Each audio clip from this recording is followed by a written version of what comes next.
अरे सर, कोणता टॉपिक शिकवणार आहात आज? डिफ्युजन. डिफ्युजन म्हणजे काय असतं ते आपण बघणार आहोत. बघा, एक सोपं एक्झाम्पल देतो. आपल्या गावामध्ये पोळा भरतो, बैल पोळा, ज्याच्यामध्ये सगळे लोक बैल घेऊन जमा होतात. पण ज्या वेळेसला पोळा सुटतो, सगळे लोक पळतात, ठीक आहे, घराकडे, आणि बैलाला घेऊन पळतात. म्हणजे काय, तर तिथे पार्टिकल्स. डिफ्युजन म्हणजे काय असतं की जेव्हा एखाद्या मीडियममध्ये एखादी गोष्ट टाकल्या जाते तेव्हा ते पार्टिकल्स आजूबाजूने पळतात, त्याला आपण म्हणतो डिफ्युजन. एक दुसरं एक्झाम्पल, आपण वर्गामध्ये सेंट लावून जातोय ना, नवीन नवीन सेंट आणलेला असते, आणि मग वर्गामध्ये गेल्यानंतर आजूबाजूच्या लोकांना सेंटचा वास येतो. म्हणजेच काय, परफ्यूमचे पार्टिकल डिफ्यूज होत आहेत त्या रूममध्ये. Diffusion, diffuse out. एक सिंपल एक्झाम्पल, एक आहे कोल्ड वॉटर, हे आहे हॉट वॉटर. ठीक आहे, कोल्ड वॉटरमध्ये डिफ्युजन जास्त होते की हॉट वॉटरमध्ये होते बघूया.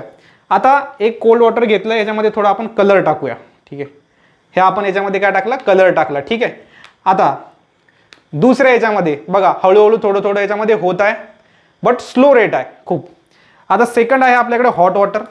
या हॉट वॉटरमध्ये जर आपण कलर टाकला तर तुम्ही बघू शकता लगेच जे आहे डिफ्युजन झालेलं आहे. म्हणजे हॉट वॉटरमध्ये जे पार्टिकल असतात ते खूप मोशनमध्ये असतात, आणि त्यामुळे लवकर तिथं कलर काय होतो, डिफ्यूज होतो, म्हणजे मिसळतो.